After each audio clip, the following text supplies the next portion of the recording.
What is going on, everybody? We're back with another Wednesday episode. We got Mike and Josh, right? Right. I couldn't remember your name for like the longest time until I seen your Snapchat again. But kind of just getting done with a hunt from this morning. It's way later than this afternoon or whatever. But you guys want to introduce you guys yourself? Just kind of start everything off. Mike, you want to go first? I'm Michael Muir. I'm down from Dayton, Ohio. And I've been hanging out with Kyle for 2 years. Met him through a mutual friend. And came up here. Fell in love with it. Really like coming up to Michigan. It's cool seeing all the birds, seeing the wildlife. Get a few good hunts in with some great buddies. And ready to make some more memories. So when did you start waterfowl hunting, and like where, do you hunt a lot? What do you hunt down there in Ohio? I killed my first bird, was a hen shoveler when I was 7 or 8. And I'd hunt once, 2, 3 times a year. Then once I got my driver's license, I started getting into it more and more. Started screwing around with my buddies, chasing geese. We had no clue what we were doing. A couple layout blinds and my dad's old sleeper shell decoys, and we'd sit in a cornfield and we'd somehow kill 1 or 2. And we thought we were like king shit. Hey, I mean, it's better than a sharp stick in the eye, I guess, right? Yeah. What, Josh? What about you? All right. My name is Josh Carey. I'm from South Charleston. Ohio? Yep. Okay. South Charleston, Ohio. Yep. Just went out hunting with Mikey all the time. Growing up wise? Yep. Okay. We always hunted together and had a fun time. First time ever coming up here to Michigan, I got introduced to Kyle from Mikey. Really cool dude. Great hunt today. It was a lot better than I thought, that's for sure. For Ohio, I mean, today was crazy compared to Ohio. We actually had birds work. We're never used to that. They're always a pass shoot. So that was the thing with today too. Like I said, I think I told you guys. Yeah, I think I told you guys after when we got lunch or whatever you guys want to call that. I knew you guys were kind of itching to just pull the trigger when the birds were working today. Like we hunted a flooded cornfield today. The second time we've hunted it this year, and we didn't see nothing in it like half of the week. And we're like, we'll see if some birds fly in. We'll see what happens, and we'll go from there. And some ducks were working and stuff, and pass after pass after pass. And like I said, I know how or the stories from what you guys have told me, or Mike's told me, down in Ohio, them birds were, 30 yards, I think they were probably circling. And I guarantee you guys were trying to pull up on them birds at that distance already. absolutely. Yeah, back home on the lake at Grand Lake St. Mary's, if you have mallards swing through at 30, 35 yards on the backside of your decoys, it's kill them. Yeah, it's fair game. So let's talk about that St. Mary's, and we'll go kind of touch back on the first Michigan hunt for you, Josh, and then just this hunt in general this morning. But St. Mary's, I kind of describe St. Mary's because from what I understand, it's a complete different hunt from everybody else. Yeah, Or everywhere else, I should say.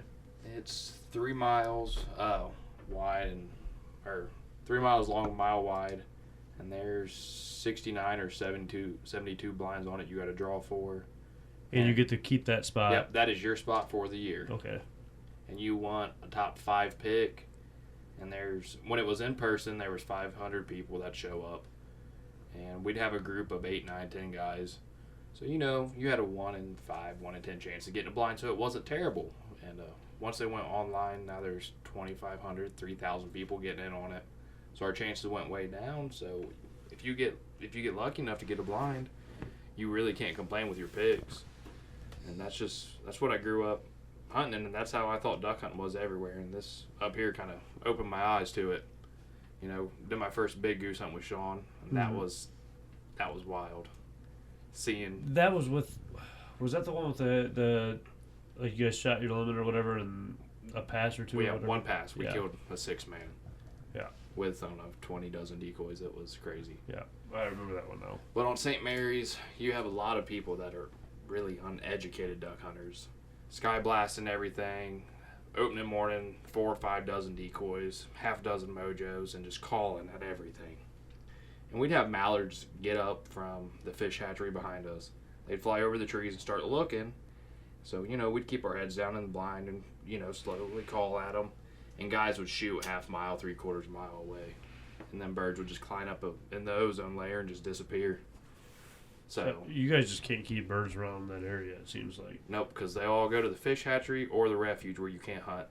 So, for your guys' opinion, like, how do you make that area better? Because I feel like everybody hears about sky busting and this, that, and the other, and doing the right thing ethically for bird hunting and making it good for everybody else, but, like, nothing has changed on that lake.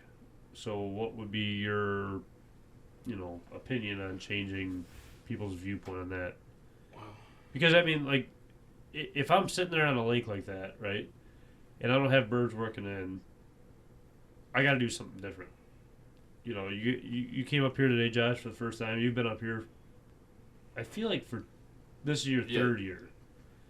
Is it your third year or second year? I think this is my second. Second year.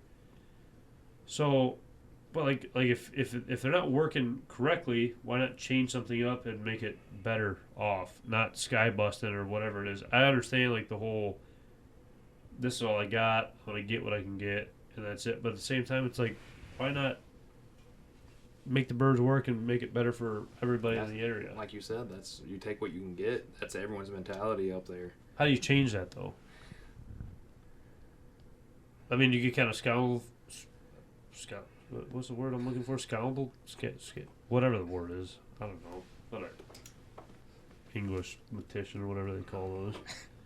But the other lakes we have up there, we have Lormy, Indian Lake, C.J. Brown, and they're a lot smaller lakes, but the number of blinds on them lakes is a lot smaller. Some have 8, 9, 10, so there's not that many people hunting it. So if St. Mary's would do that, get rid of half the blinds, you'd piss a lot of people off, but the hunting would be so much better up there. But the question is, like, how do you get it in people's ears to do more of the right thing than the wrong thing? Like, do you get down talked on if you're trying to promote like not sky busting or decoying birds and stuff like that? Like, yeah, like I'll comment on people's videos like, guys, really? And they're like, well, they were close enough, so we shot at them. It's like, you shouldn't be that way. If they're not feet down in your decoys, just don't shoot at them. You don't have to shoot. Right. And that's like for some of the listeners, you are the guy that the 10 gauge. It's like, why the hell are you shooting a 10 gauge all the time? Is that kind of the reason why though? Because like you've seen today, and every single time you came up to Michigan for turkey or waterfowl hunting wise, you don't need a 10 gauge here. No, but it's still fun.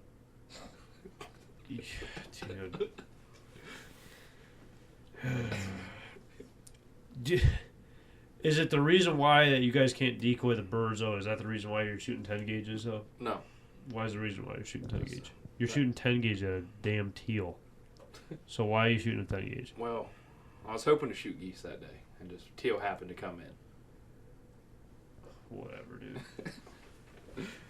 No, just that gun fits me really well. Shoulder's great, swing's great. I'm just a fan of it. But I mean, what kind of got you into the 10 gauge like purpose or anything? Do you think it's because the birds weren't decoying? You got to reach out and touch them? Because I mean, you're talking about this morning, your dad's pattern at 40 yards or whatever it was. Every BB was in a 20-yard pattern. I mean, do you think that's the reason why compared to a 12 gauge though? Yeah. For part of it. Yeah, like we're not sky blasting. Just if they're out there a little far, we just want a more efficient shell going out there at them. Yeah, I mean, I understand. It's just for me, it's tough because like we don't have to deal with that here. Which obviously I'm not hunting public really, so it's different. I don't understand like what's going on out on the big water for us, and obviously we're right here on the big water. But that sky busting stuff, man, it's just like you're just making them birds smarter and ruining somebody else's hunt half the time. Right. I don't know. Not like I'd be down there and I'd actually have geese. I'd have geese wanting to come in. You could tell that from across the lake. They'd start getting locked up and coming. Then they'd pass over a group of trees where some guys are hunting, and they'd be way above them. And they'd shoot at them and flare them off of me. It's just a headache. For me, I mean, sky busting, even though it's like, you shoot a duck or a goose, whatever it is, you skybust it, you're going to soar it half the time. You're ever going to find that bird? No. So why even do it? Why even waste that shot? I mean, 10 gauge is what? $30 a shallow? Whatever it is? That's obviously way over exaggeration, but like, stuff's so expensive, man. Like, why even waste the time to shoot a passing bird when you're never going to find it? Yeah. You know, it's tough. I don't know. What's your opinion about down there, Josh?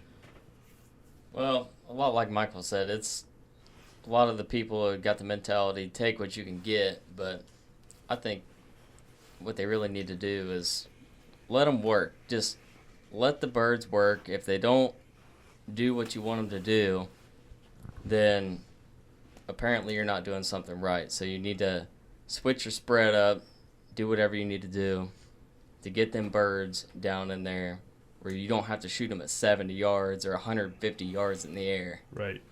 And I think that's part of it where, like, today, ducks were just doing duck stuff. Yeah. And understanding and reading birds. Like, reading birds is probably one of the most important things in waterfowl hunting, I feel like. If you can read a bird's actions, I feel like that'll make you a better waterfowl hunter in general. You know, those 100%. Geese today, we seen, a lot of geese this morning. You could tell which ones were interested, which obviously weren't a lot, and which ones were just going. You can call, flag, whatever you want to do. They don't care. Right. You know, and understanding that kind of stuff, even from afar, I feel like that'll go a long way with hunting. And I feel like, from the sounds of it, a lot of people down there don't understand that. But you also, I feel like, have a lot of guys down there that think they're kingpin. And it's like, dude, you don't even know what's going on right now. You don't even know why the bird is staying that far out. Like, why are you shooting those 100-yard shots, whatever it is? Why? You know, and nobody understands that. That's my opinion. Yeah, you're not wrong. I don't know. I want you to come down there and just watch that shit show one morning. Here's the thing, though. I'd like to go down there. I would. But I would probably get so frustrated with all of that stuff. And to see, like, I already understand, like, the stuff that you guys are going through with, like, the sky busting and stuff like that. It's just the hard-headed people that don't want to change and make it better for everybody else and themselves. You know what I mean? Yeah, last year, there's a Facebook page for that lake. And they put a post up, one of them like polls, and it's like, how many birds did you kill? 1 to 10, 20 to 30. And like 90% of the answers was 1 to 10. See, that's just insane. I mean, what did we shoot this morning? We shot 11 ducks, 6 geese. So you're telling me that we shot better than this morning than them guys do all year. Yeah. Yeah. That's insane to even think about. Which isn't nothing wrong with that. I mean, if you're happy with it, you're happy with it. But it's crazy with a lake that size and the amount of birds that you guys see out there, which you tell me that you guys see a lot of birds. We see a shit ton. But not to shoot that amount. You know what I mean? That's just insane to me. Yeah, we've shot a 3-man limit one day. We were back in one of the new blinds they put up. We did something totally different. Ran like 4 diver decoys, 3 mallards, and 3 geese. And it was just a random Thursday, and we shot 8 or 9 different species, and we just did something different. The weather was right, and every bird decoyed how they should have. It was a great hunt, and my dad said he's hunted that lake for 30-some years, and that's his best morning out there ever. Really? Now, do you think it was just new birds to the area-wise? Or do you think, I mean, what was so different about that morning compared to others? We had a weird wind, like a southeast or something, pushing birds off the main lake back into that bay. And it was a little drizzle, overcast, I don't know, 12, 13 mile per hour wind, so it was a little gusty. But we were where we should have been that morning, and it turned out for us. How long have you been hunting, Josh? Like, bird hunting wise? I would say at least for 10 years. 10 I've years. been hunting private land, and my parents have a property that's right across from where I used to hunt. I got permission over there, and they have a creek running through it, and they got like about 25 acres of wooded area. So we always had wood ducks and stuff working the creek, and mallards running in there, and we'd set up a couple, just 3, 4, 5 That's all you need. wood with duck the woodies, decoys right? for a creek. Because half the time they're just buzzing through anyways. Yep.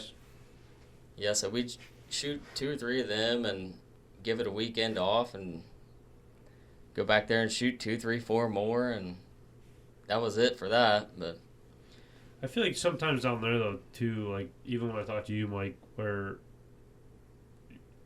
you guys have so many opportunities with those small creeks like you were just bringing up, or the lakes that are an hour north. Like I got to drive 45 to an hour and a half every single day to even just scout the birds.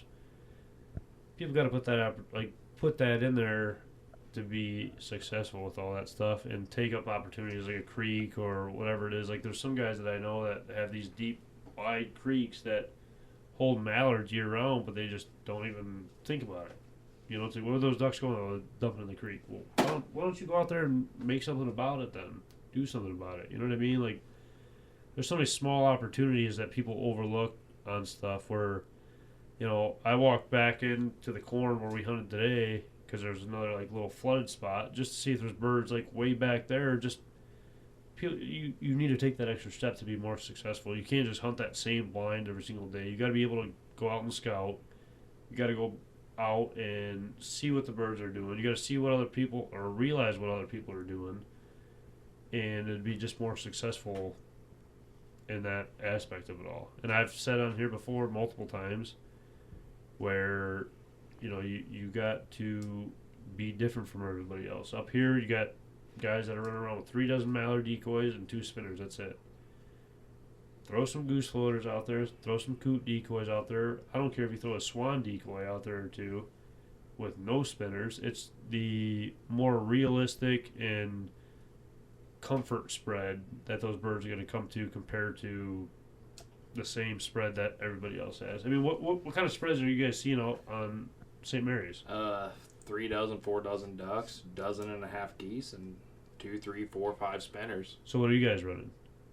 We do way less. We might run 4 to 8 geese, and I think opening morning we ran 7 or 8 mallards and 4 or 5 ringnecks. yeah, bare bones on opening day is what we ran, and we just saw an absolute plethora of decoys out there. The guys in the corner, about 200 yards away from us, they had spinners and 3 or 4 dozen decoys out on opening day. It's just, I mean, it's being different, but it's to an extent similar. You said, what would you say, 2 dozen goose decoys that they usually run? Or a dozen goose decoys? It's hard to count, but I don't know. I'd say you're pushing probably 2 dozen, 2.5. That most people are doing? Yeah. So, I mean, 4 to 8, I mean, yeah, but at the same sense, though, it's like the same exact thing, though, compared to being, like, maybe you go out that, I don't know what you guys have down there, like, with decoys-wise. Maybe go out there and just throw goose decoys out there and see what happens. You know what I mean? Just something completely different from what those birds are like seeing. Like, over here in our marshes, I know we have hundreds and hundreds of coots. You'll see those mallards and everything just dump right with the coots. Why not run just coot decoys? You know, just match the hatch is what they call it, you know. So you hear that, Dad? I need 12 coot decoys for Christmas. Yeah. Yeah. Screw your snow goose decoys in the field. Screw your speck decoys in the field. Grab some coots. That's all you got to do. the overlooked stuff. It's the small stuff that, well, yeah, people, well, in my opinion, there's a lot of people, and myself included, that overlook the small stuff, or like in the fields where we hunt. I think I get way too complicated with it. If you just simplify stuff, your odds are way better. You know, first time I met your dad, he was telling me he was running 3 to 4 decoys and would pound them at the quarry. Back when they had the point system on limits. Why not try that one day? You know what I mean? Just yeah. example wise. For that lake, can you hunt that every day or no? Yeah, Grand Lake? Yeah. Oh no, St. Mary's. Is that Grand Lake? Yeah. Yes, you can hunt that every day. Yeah. Can you? Because like our refuge here, like you can only hunt it 3 to 4 times a week. I think it is. They have 3 or 4 blinds on the refuge, and you have to get drawn for them. Okay. Yep. So the refuge stays mostly untouched, which is a good and bad thing. It pulls more birds in, but they don't want to get off of it to go out to the main lake. I got you. Because they have cut cornfield, cut bean fields, flooded corn back there, and nice little marsh ponds, 2.5, 3 foot deep, big tall banks on them. You know, just perfect habitat to hold birds. Right. Which, Josh, you probably don't know. Like, we got Point Malay, which we did like their waterfall festival this year and stuff like that. It's a draw system every year. He said it's 10 minutes south of where we're at right now. I think there's 21 or 22 spots where you can draw for every single Monday, Wednesday, Friday, and Sunday. I think it is, or that's the way it used to be. And you're allowed 4 people per unit, and it's flooded corn or marsh. But I just didn't know if St. Mary's had the same thing, or if you could hunt it every day, or whatever it was. Yeah, you can hunt that blind as much as you want since it's yours, you know? Right. Because, I mean, like Lake Erie Metro Park right here, same thing, it's 10 minutes south of us. You can go right off the rocks as long as your feet are in the water. And there's thousands of geese in there all the time. But I think here, obviously, there's so many more birds with the water that we have here, and water is a huge thing that you got to look at for field hunting or whatever you're doing. Because if you're in a dry county, I'll say, you're not going to hold any birds there, because why would the birds be there if there's no water that they're going to be roosting on or whatever it is? Like, our roost is sitting in the middle of town, and they're getting untouched. I feel like the roost there in your guys' fields, besides the one pond that you guys have or are around, most of those ponds are probably getting busted up pretty quick, no? No. We have a lot of housing complexes coming in. Okay. So they have all those man-made ponds, and they got the pumps in there, so that water stays open all year. Oh, really? Yep. Then they put all that nice fake grass down, and them geese have no reason to leave because they got open water and nice cut grass for them. But now, is there a lot of lease property down there, though? Yeah. A lot of lease property. Like, I've looked in, most of the fields I look into are $1,000, $1,500 for a season. Which that's insane to think about with you might hunt a field once or twice a year, and that's it. And which is hard, because it's like, okay, if I'm taking the guys that I usually take out, like, each guy's throwing $100 in that hunt. You know what I mean, though? Like, you're gonna have to just save your own ass on it. You know, how can you not? Gotta pay to play. Yeah. I mean, I worked on the farm I have for 6 or 7 years. I used to work with the woman that owns it, and I finally talked her into having her husband give me a call, and met him, and he said I can hunt it, so I always give him deer meat, fish whenever we have extra. And, just scratch his back for scratching mine. yeah, no, that's a huge thing. Christmas gifts, gifts here and there, like whether it be walleye, beer, whatever the guy wants. Like, what we do to our farm is just walleye and Christmas gifts, and then like end of the season gifts and stuff like that.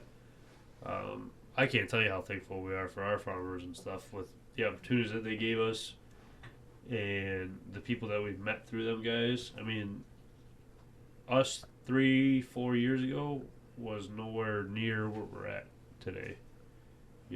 It's the plan is growing every single year. Whether it be a property or 2 or 10 properties, just growing and going from there. You know what I mean? But yeah, I picked up 1 or 2 this year.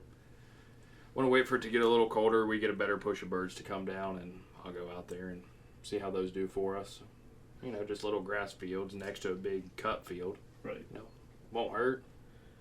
No, and like I said in previous podcasts as well, half those farmers, they don't want money, they don't want anything, they just want communication between the farm, or like the hunters, and just to get to know each other as a bonding time, I guess, kind of thing. Like, I'm not gonna let some random yo-ho knock on my door and just go out there with a bunch of buddies and hunt. You know what I mean? It's all tough stuff. We had a peat bog. What? A peat bog. What the hell is that? It's a swamp. Real deep ponds, and there's like some peat moss growing on top. What do you call A it? peat bog. It's a big nasty black swamp, and dude. Not a northern thing, I huh? was gonna say I don't know about any of that stuff. I mean, I don't know what Devin does on the weekend, but he might be into some peat bogs if you know what I mean. But It was a spring fed, so it never froze. okay. Dude. We'd hunt it when it was -4, -5, when it's nasty cold out. The birds would roost there, and we would bump them off in the mornings. And dude, as soon as we would set our decoys, they'd be coming back. And you could shoot 3, 4, 5-man limits out of there. And then my best friend, his little brother, got us kicked out of there. He was doing donuts in the dude's backyard in his truck when it was muddy. Yeah, that's not cool. Still a little sore on that one. Now, is there a lot of guys down there? Which I mean, how far is the drive up here? 4 hours? Takes 3.5, something like that. takes 2.5 to get to Toledo. So about three hours, I'd say then, roughly. Yeah, just depending on traffic. It took us a little over 3 to hit Toledo. Just Which obviously, I mean, I don't know anything about down that way. Is there a lot of people that are like just die hard? Like, for me, when I got into it, watching YouTube videos and getting to know everything and trying to figure out different things. Like, I'll watch videos now and I don't care about the birds getting killed. I just want to see the decoy spreads and how they're set up. Because I guarantee you, the spread that we set today, you guys probably had it like never set over a spread like we did today. just pairs. I did 2 and 3s and singles once in a while here and there, and I had some mallards mixed in. But just like realistic wise, but like that's why I look into like the videos and stuff. Like, is there like people down there that are really just all out waterfowl hunting? No. So do you think that that's the problem right there? Is like they just don't care enough to put in the effort to make stuff better around that area? I'd say so. Like, deer hunting's the biggest thing down there. So you're just banging your head off a wall and not gonna be able to fix anything from what it sounds like. Yeah, there's a roost pond 3 miles from my property, and it gets a lot of birds on there. And last year at the end of the season, them guys were shooting the roost every morning. They'd take 8, 9, 10 guns, climb up over that hill, and just unload into them geese. I think it's Arkansas shooting snow geese. Those guys shoot. You ever see those videos? Yeah. Man. Craziness. You ever see that? You see those Yes. videos? Holy crap! I got a lake. Climb up over a hill and there's 800,000-900,000 Half of those guys birds. have 2 guns or whatever it is, and they're just unloading one and shooting into the next. Holy crap! I got a lake down at the house. I Arkansas ruddy ducks, but that's a little different. Wait, say that again, though. I have a lake down by me where I Arkansas them ruddy ducks. Like jump shooting Yeah, I wise. climb up over them hill and shoot them ruddies. They're great table fare. I haven't really got into the ruddy. I shot a few around here when we were hunting water, but I'll be honest with you. This weekend was one of those weekends where I was like, well, the boat's still in the water. Worst comes to worst, maybe we'll jump on the water one of these mornings or whatever and just see what happens. Because from what I've been seeing from like social media and stuff, there hasn't been really anybody that's been doing just absolute killer. There's nobody that's been just burning them up, and the birds just seem real slim pickings this year. Which obviously I don't have everybody on social media, but I see a good amount anyway. And like I said, it seems slim pickings this year. I don't get it. We had a bunch of weird birds come in to the lake. Old squaws, cans, redheads. Which you guys don't usually get. No, that's middle of December. Right. Shooting them opening morning, my dad killed an absolute stud, and you seen that one. Yeah, I was surprised, dude. We were sitting in the blind. I was like, guarantee he's getting them mounted. I was shocked you guys weren't. No, it's in the freezer. Well, imagine that. But we get that push of birds, but why don't we get a bigger push of birds, like the actual migration coming down? We just get thrown a few handfuls of things. Little mixed bag. Just seems off. I mean, I feel like in that like the amount of water in the area, maybe, or the winds has a lot to do with it. I feel like sometimes, and if your biggest body of water around you is getting hunted every single day at people that are shooting birds at 100 yards, why would birds stick around? Yeah. You know what I mean? Like, it's just why? I think that's another issue where I'm located. All the birds hang out up here, on the Erie shore. Yeah. Once they start headed south, they're not going to fly 90 miles and stop again. How did you get like acquainted with the guys up here?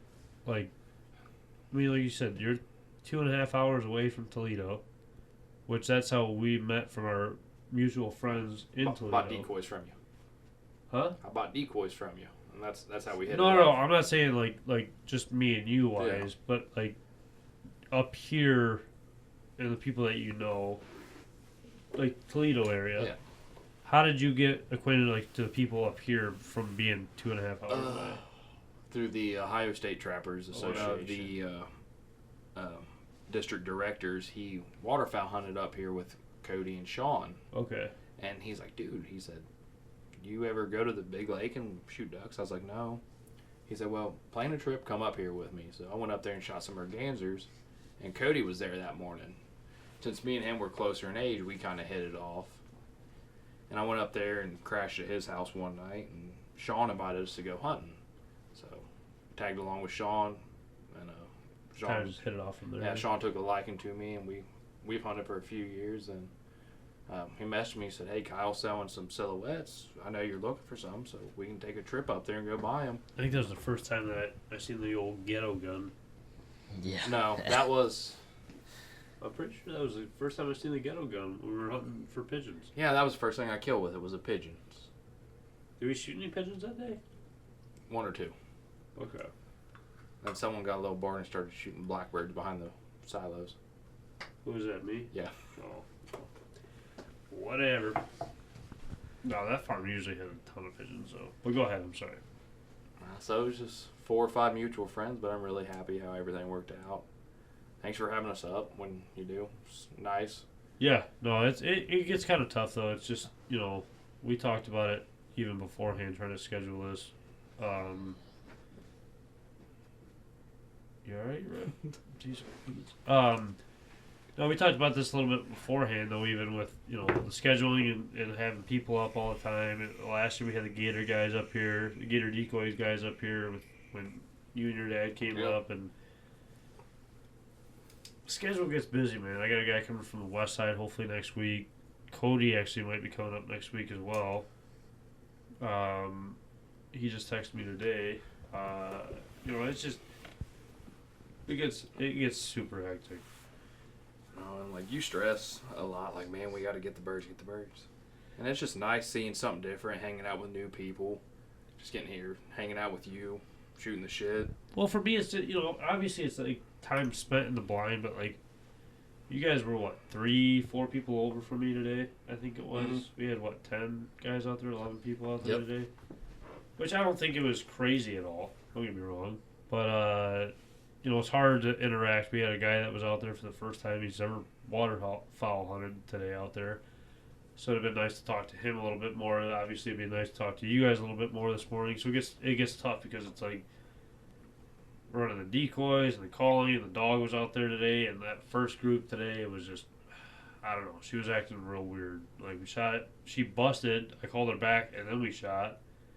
She was bringing a bird back. 2 more dumped in. She jumped those out of there, which those birds probably came back eventually. We just, obviously, how can you tell those were those birds? But she was acting all weird, so I didn't shoot for the first 3-4 volleys or whatever it was. But it was just, I don't know. It gets super hectic out there. Like I said, I wish I'm able to talk to more and more people and spend more time, like, one-on-one in the blind. It gets tough. You know what I mean? Yeah, 100%. Yeah, but it's not about the birds for me. It's just making memories. Yeah. Yeah, I mean, there is a lot of stress that I put on myself with people like you guys yourselves that are driving 3-4 whatever hours up, and obviously tonight I had stuff going on and hell, last night I worked all night and went right out to the field.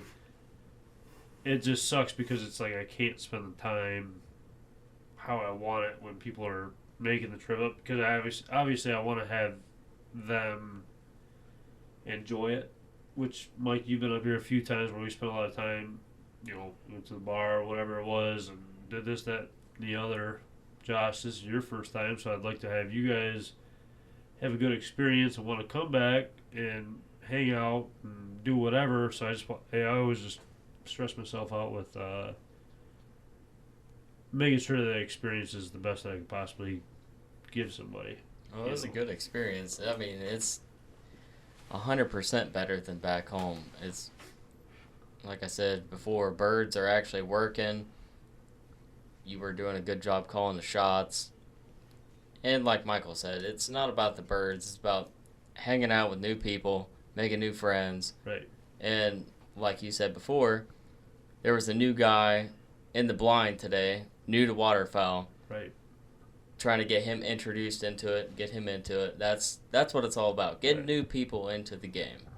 And that's what's tough around here, like for me wise, like with the podcast and the Instagram and social media standpoint and having all these people up here and stuff. It's like I couldn't tell you, which you haven't heard half of the stories. I've told Mike a few times where people are like, "Oh, they're out guiding and this, that, and the other." It's like, dude, I'm just trying to introduce people to stuff and getting like we had the kid out there today and getting her out there with just having a good time with friends and family and getting newbies out there and experience it all. Like, I don't care about the amount of people out there. I mean, we've hunted 14, 15 guys before, It's just last year when I came up, we did 13.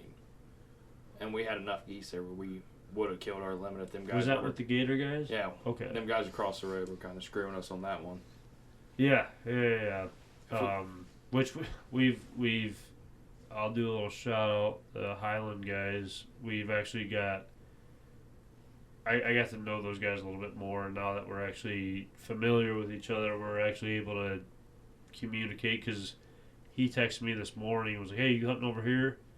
We know we're hunting somewhere else. He's like, "Okay, then I'll hunt that now." So it's nice to be able to communicate and understand each other, and that's a big thing too. Just like with the people that assume that we're guiding and stuff like that, it's like, dude, do you even know like us? Like, you can't just assume and put stuff in people's ears and whatever it is. Like, Right. we're just here for a good time. We're weekend warriors. We're just having fun with it. We're no different than anybody else, and it just is what it is. I wanna jump back to something you said. You want to grow 1-2 couple properties a year, but what else do you want to grow on? Like, what have you learned? What do you want to do different in the future? Personally, calling. I wanna obviously get better at calling. I don't think I'm a bad caller, but I obviously feel like I could be a lot better. And I feel like everybody could say that, unless you're, world champion, stuff like that. That I want to get better at. I want to get better at organization, I guess, in the mornings and stuff like that. We're a pretty organized group that, like the group of guys that we hunt with, the regulars, we're organized and stuff. But there are some mornings like today where people just get overwhelmed with some certain stuff when we don't need to be. So, like, even last weekend, we hunted a field that we'd never hunted before. Had no idea what was going on with it. Just being more planned out, I guess, is the thing. With understanding the field, the layout of the field, where the birds are coming from, understanding all that stuff. Like, I feel like there's never enough learning within reading the birds, understanding the field that you're hunting, and like that aspect of like waterfowl hunting. You could never get enough of that, because every year something's going to change. Your decoy spread is going to change a little bit. Everything is going to change. I mean, that's a big learning thing for me. I don't know. Other than that, I mean,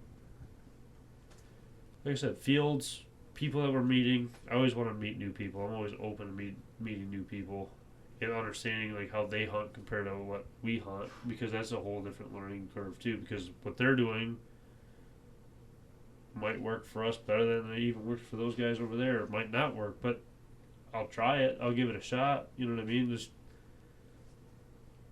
figuring something out. Like the silhouettes, I absolutely hate silhouettes. Hate them. Is there a time and place? Sure, but I feel like every single time, like they're coming down the flight line, they're seeing silhouettes all the way down. We have the opportunity to put full bodies in the field. We got 8-9 dozen full bodies in just one of our trailers. I think we have 18 dozen full bodies total that we can run between the two trailers.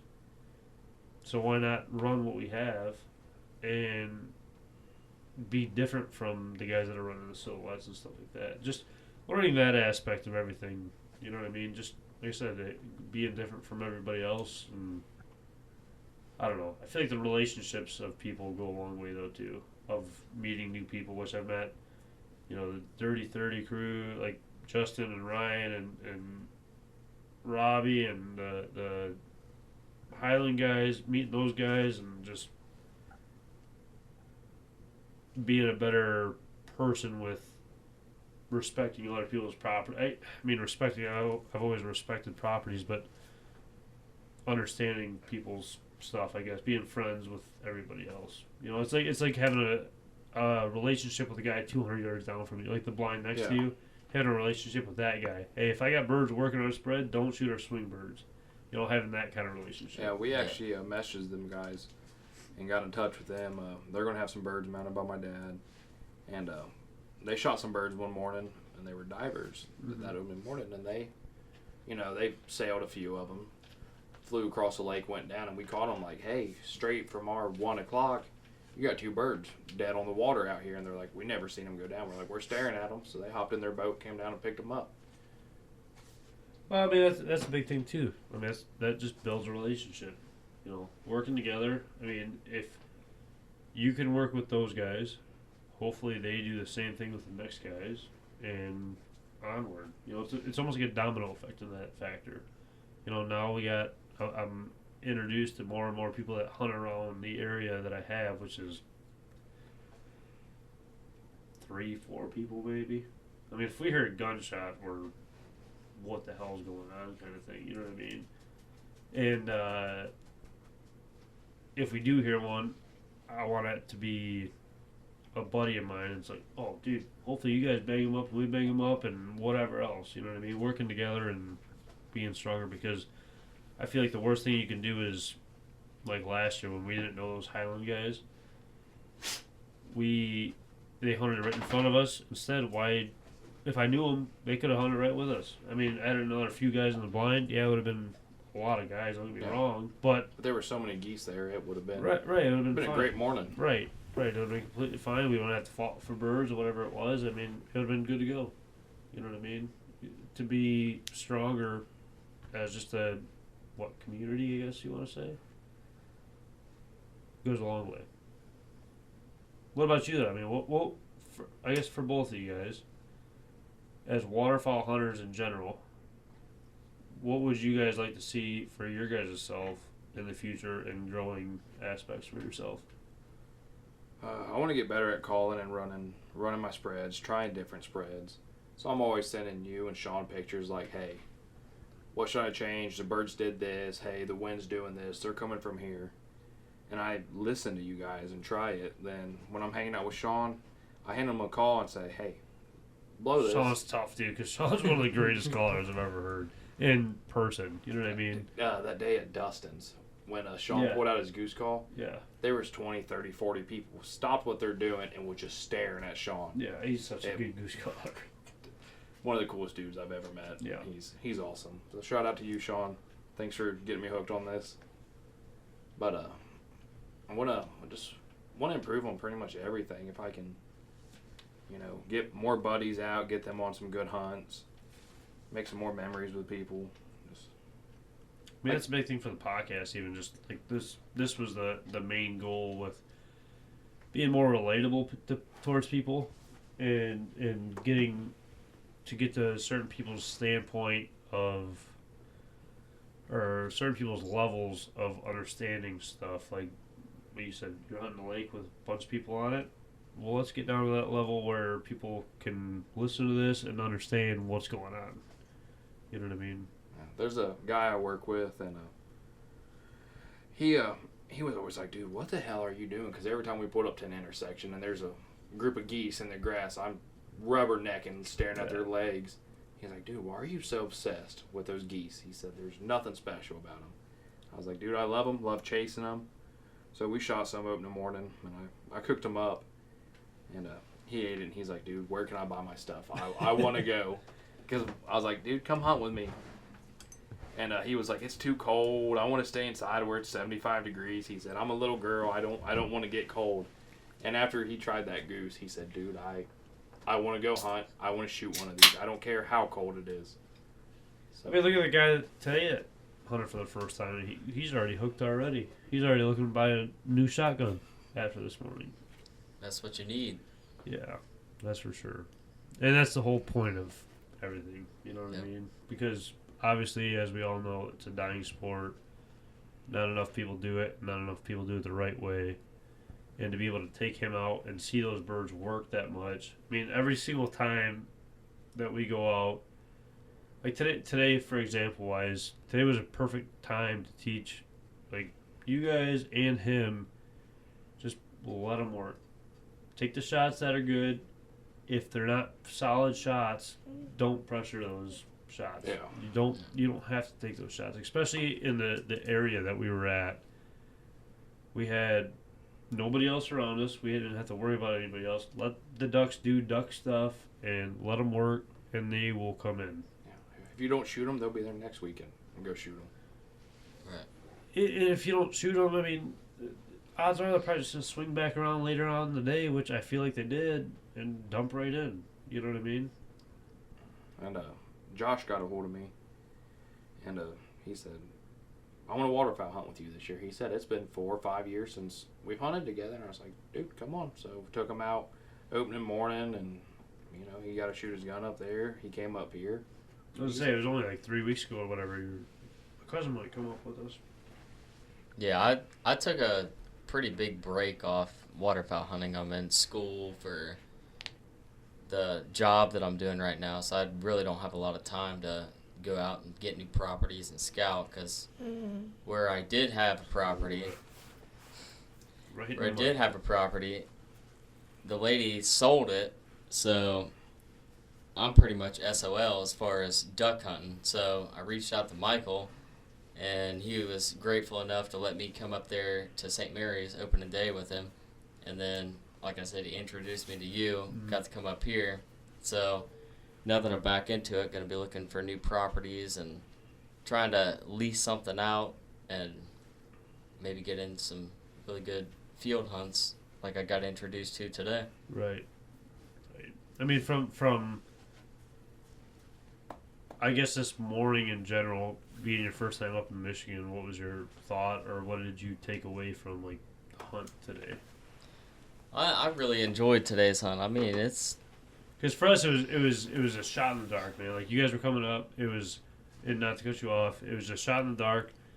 Like I said, we didn't see birds in there last couple of days, and I was like, oh, shoot, man. I mean, we'll see what happens. I feel like there might be a few ducks that are flying around that we might be able to call in.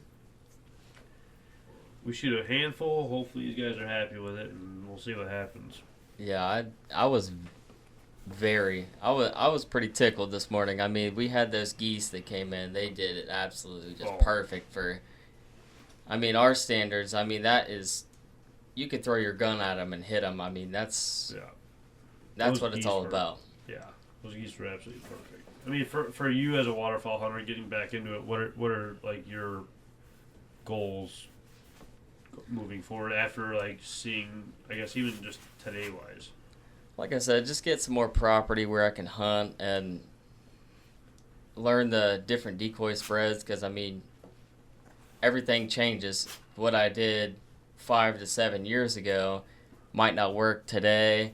Right. And everything's changed. I mean, I was looking for ammo, and I couldn't find the stuff that I used 5 to 7 years ago. I mean, everything changes. It's all about getting reacquainted with everything, and It's a very moving sport with like every year there's more companies coming out with ammo or decoys or whatever it is. right.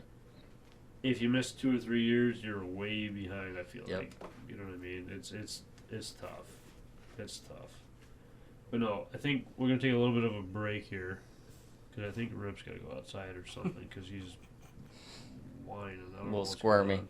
Yeah, but take a little bit of a break and then maybe talk about this hunt this morning and I don't know, maybe tomorrow's hunt and maybe we'll make fun of Mike for walking out in the middle of a turkey field. Hey, I killed a bird that day. Surprisingly, but I upset my cameraman. did you hear about that or no? I did not. Okay, yeah, I we'll did talk about not. that after this break. All right. All right, we're back. We're back. After that horrible game of pool we just witnessed. We won't talk about that. No, we're talking about improving in ourselves, but I also want to talk about this morning's hunt that you just wanted to try to talk about, and I'm not going to do it right now, or wasn't going to do it. You know, Josh, your first time up in Michigan, your first time hunting like a flooded like field patch. What was your guys' opinion on this morning? No, the birds that. Because let me stop it. Let me say one more thing. I sent you to a spot, and I knew you were going to be like, "What the hell am I doing here?" Which we don't have to say like the name or like where I sent you at, but I knew for a fact you were going to say like, "What am I even doing right now? Like, where are we even hunting at?" But go ahead.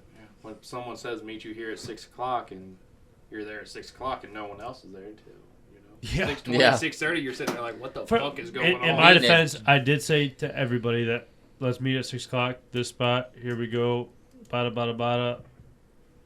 But I had to work. Obviously, that's why I wasn't there. Only reason Goodman was there so early, he had to take a shit.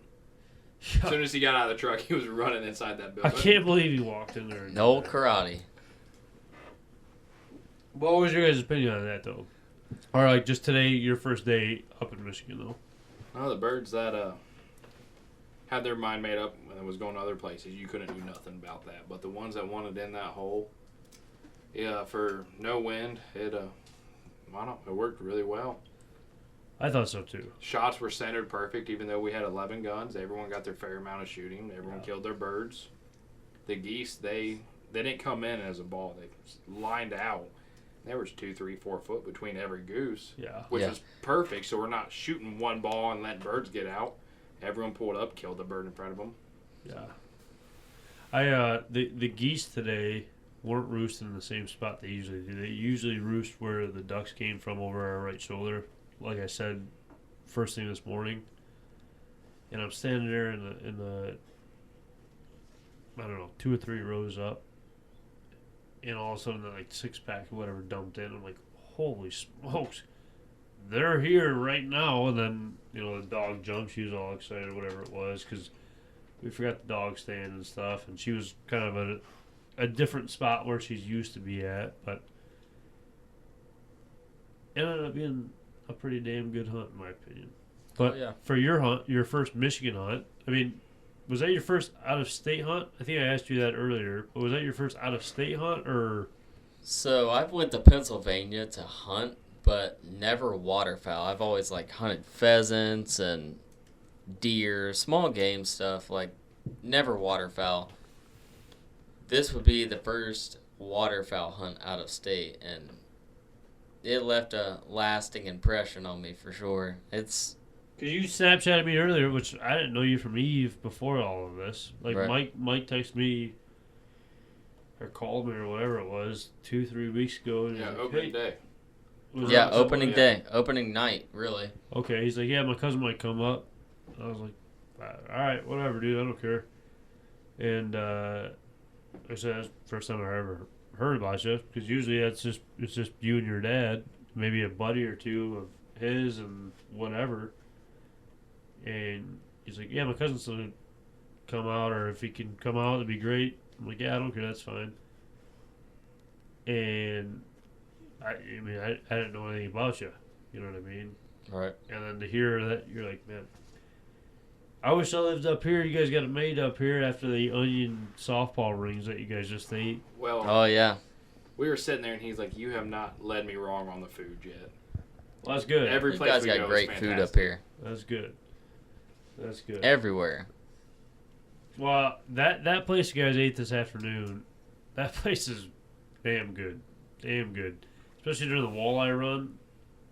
Seeing all those boats out there catching walleye, eating there, and just seeing out on the river. Because, I mean, I don't know what time you guys got there or if you guys were able to see the river. We walked out the docks. Oh, okay. Okay. So Yeah. you were able to see the Detroit River and all that Yeah, kind yeah, of stuff. yep. So, I mean, that was a first experience for you, I'm sure. Oh yeah. I mean, that's the whole thing in general, too. So, I mean, I'm glad that you're experiencing good stuff up here, you know, besides even just the bird hunting. No, I'm not even worried about the bird hunting. I mean, it's just new connections, new people, meet new friends, Yeah. making memories. That's what it's about. Like I said before, it's not shooting the birds. I mean, that's great, but really, it's just about friends. Yeah, no, and that's what I'm glad too. I mean, like I said, this morning, I wish I was able to like sit down there, or, like talk to you guys more and stuff like that. But I tell you what, we were sitting there, and it got pretty chaotic. I feel like for the first hour or so, where it was like, what is going on right now? There Right. was constantly birds either working us, which we probably could have shot, or there's birds dumping in that we shot. And I mean, our shooting today was a little sketch because, I mean, those birds get below that corner, you can't see Yeah. anything. Yeah, You know that what was I mean? That was the hardest part. I that feel was like a today. struggle this I morning. didn't shoot at the first two flocks. I Right. couldn't see him, and by the time I pulled up and got on a bird, it was 45, 50 yards. Yeah. And I'm not saying one in that cornfield because we would never find it. That's opening morning of ducks and geese. I mean, duck hunting. Opening day of duck. We hunted there. That's where we shot our 9-man at. Which the birds flew over from our right shoulder, like I said this morning, and they fed, and then they came back, and some of them landed just like the group of geese that we shot today. But we had a lot stronger of a wind that helped us a ton. But you shoot those birds in that corn. I mean, if you don't have a dog like that, I mean, forget about it. Especially those birds that land out 100 yards out there in the corn like that. You're not finding it. Dog or not, you're not finding that bird because odds are the bird's probably gonna be pretty alive and walking around, and by the time you get out there, that bird's gonna be another 100, 200 yards out. I feel like. But you shoot a 10 gauge and they're dead. Oh my goodness. Dude. No, I feel like we did lose some out of that first group. Oh, Where 100%. all of us shot, we picked up 4 out of there. But when they're 6 feet off the backside of that water and the corn's right there, Yeah. it takes them 2 seconds to get in. Yeah. Well, that's what. There was one bird that came out of that flock that flew to my left, and nobody else seen it, and I seen it run, and that's when I was asking for a gun. I don't know if you remember that. Yeah. I was asking for a gun because I was going to shoot it because obviously we got to be aware of the houses behind us that we were hunting and stuff like that. I didn't want to get too far behind us where I was aiming towards the house because obviously I'm not going to be able to pull the trigger at that point. If I didn't have Ellie, I wouldn't have found that bird because I thought it was in the weeds still. The bird ended up being in the corn. So it was one of those things where, you know, in those kind of situations where if you're going to be pass shooting those birds at 30, 40 yards and soaring them compared to feet down just like those geese were, I don't know, I'd say half of the ducks were in our face. I mean, the 2 singles that we shot, they were the one that you shot. It was kind of a poke. Don't get me wrong, but most of the ducks were right there. I mean, with no wind, I don't think it was a bad day at all. No. That pair, that Drake and that hen, that came in. They got to 10 yards. Yeah, I mean they were close. I told you didn't need no tee shot today. That tee shot would have been. Yeah, I switched from 3.5 3.5 number 1s to just 3-inch number 3s. I mean, when I pulled up on that goose and I shot, I mean, it just folded. And With like I said, 3-inch threes. yeah, 3-inch number 3s, heavy shot. Yeah. Yeah. I mean, with that close, I mean, you could have shot 8 shot at those birds and been all right. Right. You know what I mean? There was just one crippled goose out of that whole group we killed. Those birds wanted it bad, man. They wanted it. They from the time we heard them, 8 seconds, maybe. they were in the hole. You know what I mean? But what were we saying? The crippled goose? What? We only had one cripple out of that. I shot once and finished one off. I think we was it a 6-pack. We shot or 8-pack. We shot 6 out of it. Yep. But I almost want to say both of those. I don't know.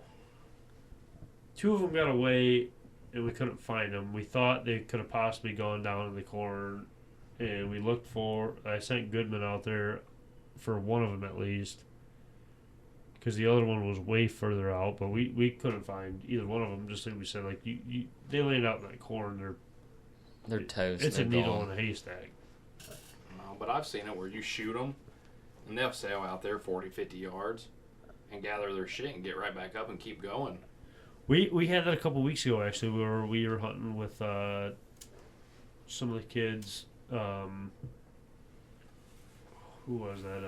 It was Liam and Carter, and shot a goose, sorted to the very end of the field. It was that field that you hunted last year where half of the silage was cut. Yeah. I don't think we shot anything that morning. No. We sort of bird all the way down towards the dirt road, and we waited like an hour. I was like, oh, that bird will eventually, expire out, whatever. Towards the end of the hunt, me and Carter go out for a drive, check a roost out. We come back. I'm like, hey, let's go see if that bird's still around here, whatever. We hop out of the truck. Both dogs take off. Ellie and Rip take off. That bird gets up, flies away, never see that bird again. It's like, what the hell is going on, man? But, no. I mean, for a shot-in-the-dark hunt this morning, and I don't know how many, mallards, like, we had this morning that you guys get down there. I mean, it was... You can't beat a mallard hunt like this morning. Yeah, it was nice. Oh, I'd rather take divers, though. Mallards are cool, but... Dude, if you would rather take divers over mallards, there's something wrong with you. Why would you take divers over mallards? He's hunting for an explanation. Yeah, right, Yeah. right. You can't call to them. You just throw decoys out there and they decoy to you. So why would you take divers over mallards? That's a sin in the duck community, I feel like. No, I like buffleheads, ringnecks, bluebills. Why? Just fast little birds. Why though? 6 inches above the water, just something about it. I don't know, dude. There's Like, something yeah, about hitting that call, and then banking back around and then dumping right in the hole like that. I mean, like, I don't know. Yeah, speaking on that, your dad, I don't know what it was, but there was a single that flew out, a single mallard. He hit a feed call, and I mean, it put on the brakes, 180 degrees. It's insane. Coming right back. Yeah. And you'd rather shoot a bufflehead over a mallard? Don't do it for me. A mallard over a bufflehead? Yeah. Are you serious? Yeah. I just like them fast little white and black ducks. Holy smokes, dude. I mean, I'm not used to divers at all. I'm used to mallards and wood ducks, just simple stuff. I mean, wood ducks, you really can't call to them, but Opening morning, that flock of 6 or 7 redheads with the sun rising up right behind them, it was absolutely gorgeous. And that was... The morning was perfect. No, I mean, it wasn't terribly cold. It was cold enough. It was a birdie day, that's for sure. But I'm sorry, I'm discombobulated right now with you saying that you'd rather shoot a bufflehead over a mallard. How can you say that? I don't know. I just can.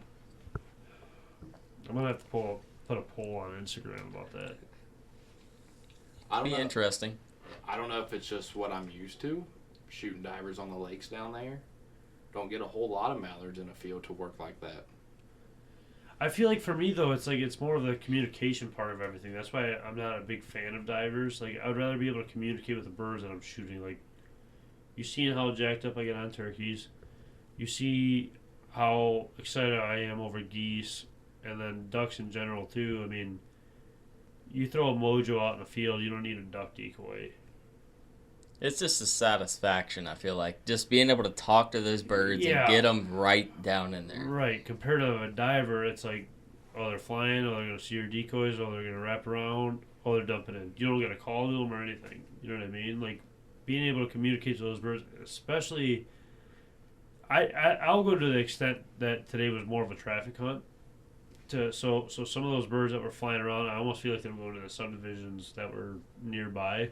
Seen decoys in there, wanted to check it out, and to be able to wrap those birds around to actually dump in, you can't beat that kind of stuff. To put an animal where it, generally doesn't want to be at, is such a satisfying thing. Just like turkey hunting, like I said, like turkey hunting, you're calling off the roost, whatever it is. Those birds are coming in. They wanted to pitch down that way, but now they're wanting to pitch this way.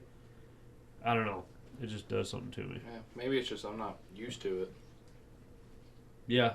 Different style of hunting. I mean, okay? So let's bring that up. What's different about today than what you guys are used to?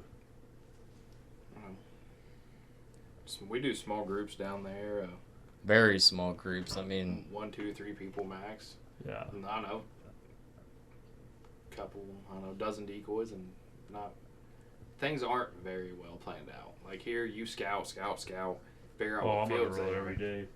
Then we just shot in the dark. Sometimes like, hey, we're gonna go hit this field. We've seen birds in the area, so we're just gonna go wing it. But here, you're like, hey, I got a good idea. There's ducks here, so let's set it up this way. Right. yeah, It I is think tough, that's though. big It's difference. Then on the lake, it's literally a crapshoot. Are the birds gonna go to the west bank or the east bank? That I feel you gotta play the wind. You know what I mean? Like You can't play the wind because if you're stuck on, like I'm on the east bank, my point, I got a point that goes out, so I gotta pray for a north or a south wind.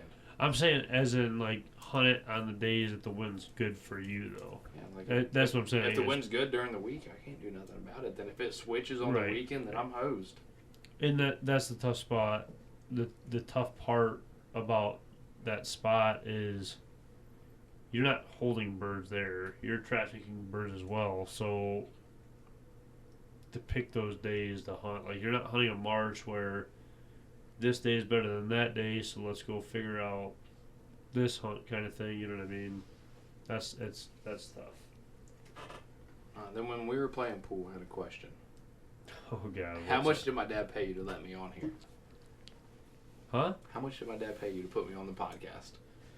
A good amount, dude. A good amount. You know the cripple that walks through the middle of the field wearing pink hoodies and shoots a 10 gauge at everything? That was bad. Did you ever hear about that? No, I did not. I So- think that's what we were getting into before we got on that Well, break. One, your cousin wants to walk right in the middle of the field while we're turkey hunting and running late, while the roost is like 100 yards away. He wants to walk right in the middle of the field instead of hugging a tree line and trying to be like somewhat secluded and be sneaky. Two, he comes up during waterfowl season, wears a pink hoodie in the middle of a field, and it's like, dude, what are you even doing? How are you wearing a pink hoodie right now? Why do you even have a pink hoodie? Bright pink too. Was that what brand was that? I forget. That's a sawmill. Well, I didn't expect to go hunting with Colt that morning. So all my other actual hunt clothes were soaked from being on the lake. I just needed something halfway dry to put on. Yeah, I never don't heard know, that dude. story. You could have called me and I would have gave you a hoodie. You know what I mean? You didn't have to wear no pink hoodie, I'll tell you that. I mean, we shot birds that day, don't get me wrong. But good lord, you can't be wearing a pink hoodie. That's rough, man. That is rough. I do want to kind of bring up to a sponsor of ours, Migra. You shot Migra for the first time today. Yep. Have you heard of Migra before? I have not. So This was the first time I was talking to your dad a little bit about it, and he was saying it's a stacked load and this, that, and the other. I was pretty interested. We didn't really get into depth about it, but Yes, I mean they're the original stack load. You're right there, right? See ripper grease. Yeah. Mike, you shot it for the first time today. What was your opinion on it? Yeah, I liked it. The group of mallards came in, and I pulled up, picked a bird, stoned it with it. So I'll tell you what, can't it complain. hits hard, man. And I feel like you can just tell by that one shot I had today and that one duck. Well, that was like 6 foot in front of your gun barrel. You could kill that with a 410. I don't know about all that. I'm just giving you shit. That was a good shot. But, it was close, don't get me wrong. It was 15 to 1. 10, 15, I'll say. 10, 15. But that thing was pillowcased. That thing was stone dead. yeah, I saw that thing fold. I was like, man, that was a good shot. Yeah, that Migra hits hard, man. I can't say enough about those guys over there at Migra where, they help us out, and from everything that we've shot, the Migra shells just they hit, man. They absolutely hit good. They I don't know. I can't So say for enough people about like them. me that don't know exactly what it is, what goes into that, and what kind of different loads are you looking at? So for the ducks, we're shooting more of like ones and threes. I think we're shooting, or twos and fours. I think we're shooting for our ducks. And is it tungsten or is it just regular steel? I think they have both. Okay. Pretty sure they have both. But so obviously the stack loads, you got your bigger loads, and then you got those gaps that fall in between, and they're filling those smaller gaps. Right. With the other Gaps BBs. in the pattern, right? Yeah, you're getting more BBs out of it. And then I think it's like BB and two shot that we're shooting more of our geese with, or ones and threes that we're shooting more of our geese with. Either one.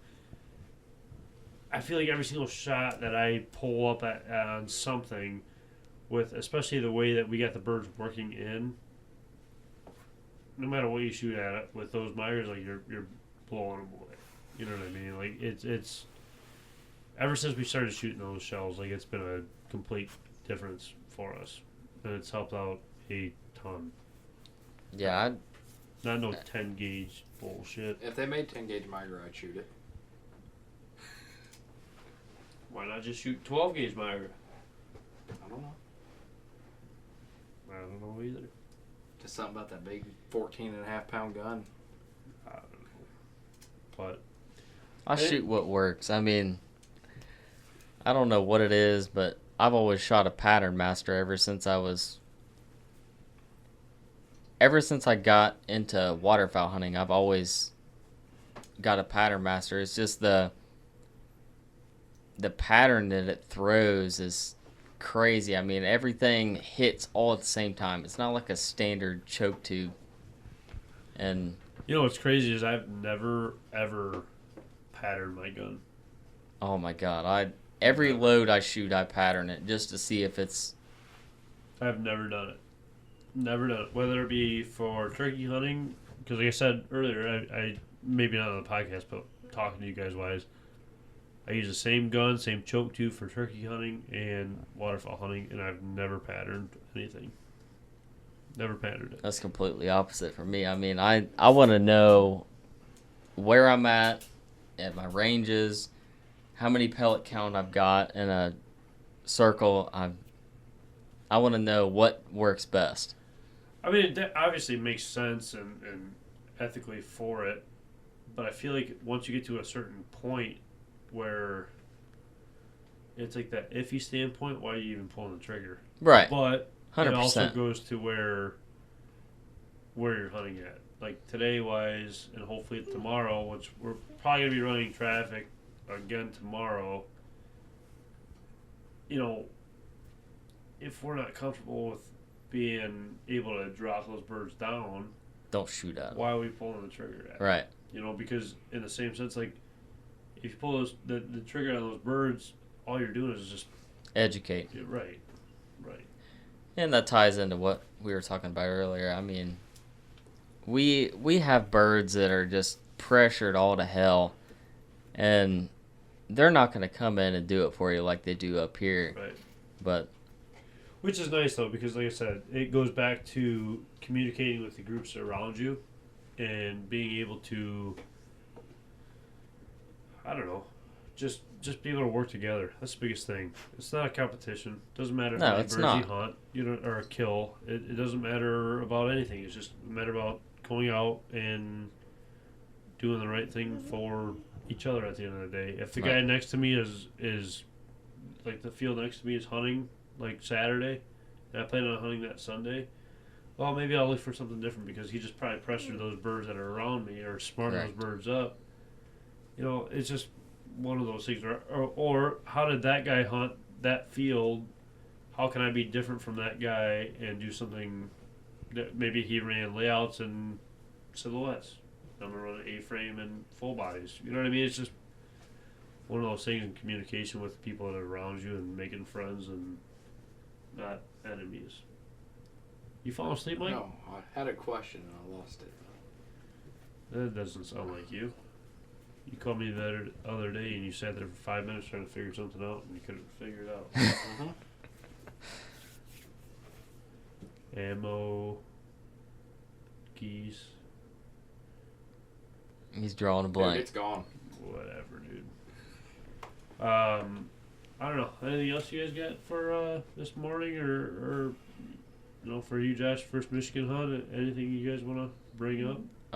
The only thing I have a question about is, like I said, I haven't been into the game for 5 to 7 years, so first thing I saw was what's up with the black goose decoys. I'm So really questioning that. another one of the sponsors, SX Decoys, they came out with full body black and white decoys, which, if you look at any spread, right, you will not be able to see a regular Canada spread from a certain distance if you're like running traffic wise, right? You're running a field that you got an X on, you don't really need the black and whites. They're not going to be able to really tell the difference, which we haven't seen anyways of like any comparison to the regular full bodies to the black and whites on X fields. But those black and whites pop so much more, just like the coot decoys do in the water. They pop so much more and more vibrant and visual wise. Like you will see those forever. You start blowing the call at them and they see those black and whites, they will stand out way more than the regular goose decoys, because like a hen decoy, for example, is the most useless decoy you'll ever have in your life, because the hen decoy, or a hen in general, blends into everything. Yeah. Like, you go on a cornfield, good luck trying to find a hen. How can you? You're going to see the green head. How are you going to be able to see a hen besides it walking around wise? The black and white, black and white is going to pop and just, kind of draw that in to get those birds in more. I have a video on my phone. I'll show you if I can find it of it. Like, some guy had a half of his spread was black and white silhouettes, half of it was regular full bodies. All you can see is black and whites from like 200 yards out. Oh, wow. Yeah, it's insane. But like I said, today was more of like a traffic hunt. We'll probably run the same decoys tomorrow, which we'll probably run a lot more tomorrow. But those black and whites just show so much more. Yeah, much more. But they didn't have that kind of stuff, at least that, to my knowledge. They didn't have that when I was hunting five years ago or whatever. We were stealing everything from my dad's garage. Yeah. But it's crazy, like the times that were for like waterfowl. Like, they used to paint black milk jugs and just throw them out there and use those as decoys. You know what I mean? Compared to like what we have now, and it's like, oh, maybe it's the decoys, maybe it's this, maybe it's that. It's like a fishing lure. They used to use wooden fishing lures. Now they have whatever they make those fishing lures out of, and it's just things keep changing and changing and changing. Evolving, yep. And Our first goose hunt we killed, we shot a 3-man limit over the old plastic shell decoys. And we had like the two. ones that lay on Talking about the ground. Bigfoots. Yeah, we had 2 full body Bigfoots and a dozen sleeper shells. Talking about that hunt out there, U.S. Express. Yeah, with Caleb. Yep. Yeah, that was a good day there. Spitting snow. Terrible equipment, but We made it work. Yeah, that's all that matters. That's all that matters. I mean, there's 1,000 ways to skin a cat, is what they say. You know what I mean? That's right. We could have used half the decoys. We could have used more decoys. Would it have worked? Would it have been worse? Who knows? I think more would have hurt you. I think so too. I think I didn't want that amount of decoys in general today. Honestly, I said that first thing this morning. I didn't want as many decoys, and I think we ran a little under a dozen duck floaters. We ran 11 goose. Was Full 11 bodies. Yeah, we were full missing one bodies, stand. and then we ran, I think, if I remember correctly, 4 goose floaters today. And I'm talking about a 40 by 40, maybe. Yeah, it's probably bigger than that, isn't it? It's probably 40 yards wide, 60 yards long. I'd say, maybe right around there. 60, 70, yeah. Something like that. We didn't even need that. Yeah, that wind, I think that would have hurt you with more decoys because you would have put Yeah. more pressure on the kill hole, and them birds were already struggling to land in that giant open pocket. And if you would Oh, have it's choked huge too. yeah, if you choked that down more, I think it would have hurt. Yeah. Because I was almost second guessing myself too with moving decoys to the other side where we shot those ducks at, like first light, to try to get them more towards us. But I just think it was the no wind, and they seen it and they want to land right there. You know what I mean? Couldn't beat it. But anything else you guys want to add about this morning, or? No, but thanks again for having us up. Yeah, appreciate of it. course. It was definitely an experience for me because, like I said, this would be the second hunt back into it. So it was an experience, and I appreciate it. Yeah. He was like a little 7-year-old girl on Christmas after he shot them geese. Yeah, perfect shot cam footage. I mean, perfect. I mean, they were, footage. 20 yards, feet down, toenails dragging the water. I mean, what Couldn't more do you ask for want? better. Right. What more do you want?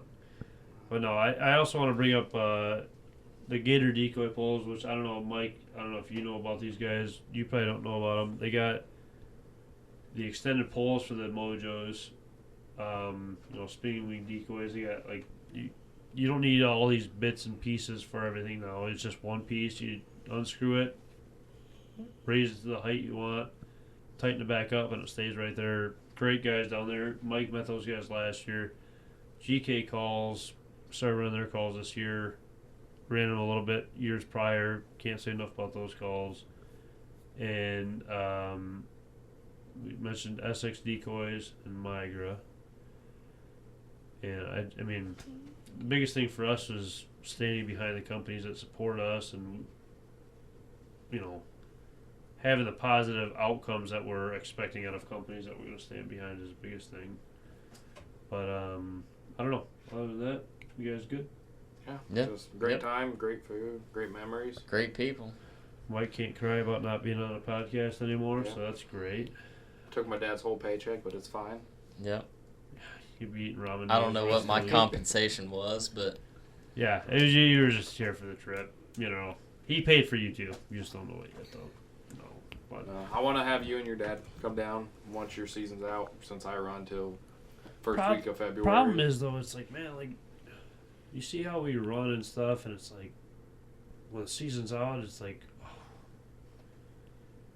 time to rest up. I mean, example, today, I worked all night, went right to the field. I think I slept 3 hours, and I'm still up right now. And it's like, I don't know what I'm doing, but one of these days I'm gonna be sleeping for about 4 days straight.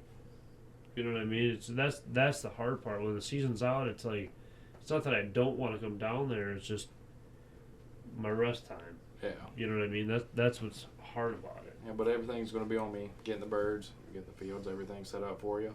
You guys just come down and shoot. I honestly, truly believe with you coming up and seeing what we do and talking to the people that you do, the future down there, because obviously over the last even 2 years that I've known you, you've kept on growing and growing and growing.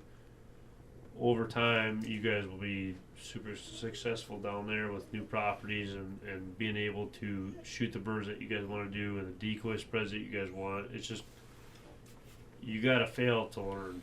You know what I mean? Like, if something doesn't work out, don't keep doing it. Keep learning from them experiences. Don't get down on yourself. Learn from it. You know. Meeting you was great.